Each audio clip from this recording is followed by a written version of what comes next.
collapsing like a door hinge on the support side of your gun. Now give me 5. Super flat gun. All right, bring it over on these last 2 targets. When you guys are moving and shooting, again, we talked about that single focal plane.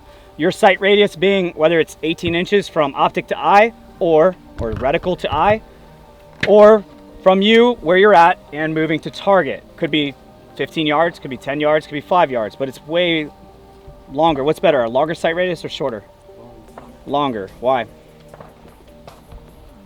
Well, we're processing information naturally now. I process information at Zach when he raises his left hand to itch his eye or his forehead. I process information at a sight radius of not 18 inches. I'm processing it from me to Zach, right? Same thing when you're now moving to target. You're processing information here. By you looking small, which is, like I said, that 5th size group, that heart, when you're looking and aiming small, staying target focused, literally a piece of paper right now. This is your wobble zone of movement. It stays within the size of what?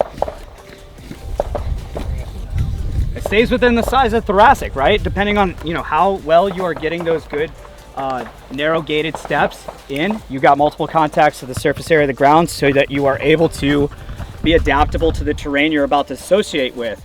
But what happens when I now go to optic? Rick, I have a really hard time, and when I'm moving, I can't settle my optic. It's because you're looking at it. And when you look at it, your optic, your sight radius shrunk down to like 18 inches or even shorter, because when you're cheeking that rifle, it becomes real short when you're looking at that dot. Now it went from that wobble zone, meaning the movement of the reticle is moving the size of the target where we can now stay accountable to it, to now the entire fucking target, because we don't know. Your eye can only focus on one thing at a time, and when you're focused on a reticle straight in front of your face rather than distance from you to the target that you intend to engage, you're gonna definitely fall short of the commitment of accountability. Stay focused and have a good system and process, good discipline on staying target focused when using that red dot, all right?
What I'm doing with the rifle, after I make that rifle shoulder connection, my posture, everything's engaged. I'm rotating these hips, squaring the shoulders.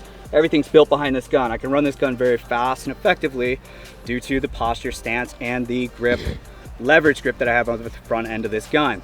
From this position, when I go to transition, what Jake was doing is he's dropping, he's transitioning, and watch that center line movement as he presents out with that pistol.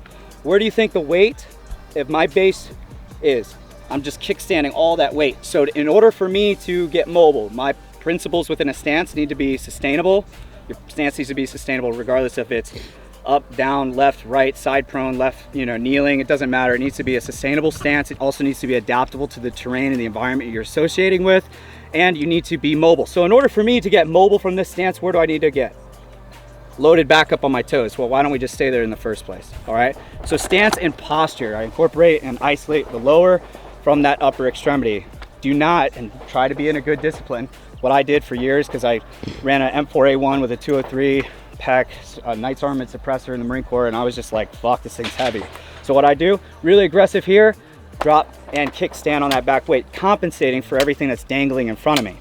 So for years, I would just set my phone off to the side, and I wanted to get out of the habit of letting that recoil control my center line of resetting and the follow-through steps, the sights back down on target. I was like, how are these guys staying on a C-zone size of target at 25 yards, executing a build drill in like 1.5 seconds, or fuck, just make it easier, 2 seconds.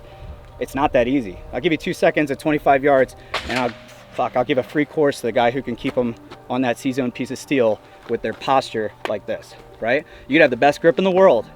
The recoil, the energy of that recoil impulse is deviating here, center line. I think the only guy in this class that wouldn't be doing one of these with shit posture, kickstanding on the back, yeah, you're looking at him, that big guy, right? Thank you. So I want to make sure that you guys are having a good discipline, engaged posture, both rifle and pistol. So what we're going to do, you're going to take these mechanical offsets. I want you to, it doesn't matter, just literally designate one as rifle, one as pistol. I'm going to have you guys fire 5 rounds in a succession of at least a quarter second or faster. So 1, 2, 3, 4, 5.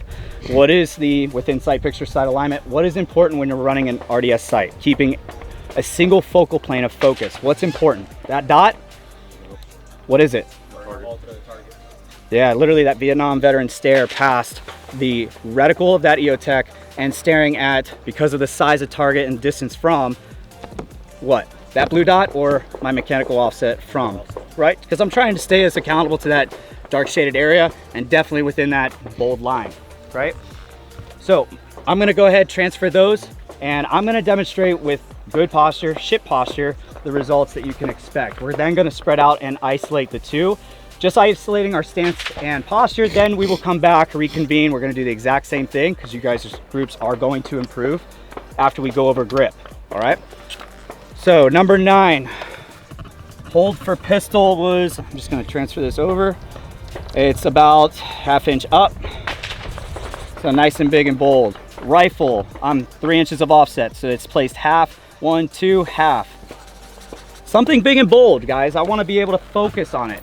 And when that little laser is dancing, I don't wanna be a little kitten going and chasing it. Because when I go chasing that laser as a right-handed shooter, where do my rounds now go? Soaring up and right. Left-handed shooter is the exact opposite. I need to stay target focused on what's important.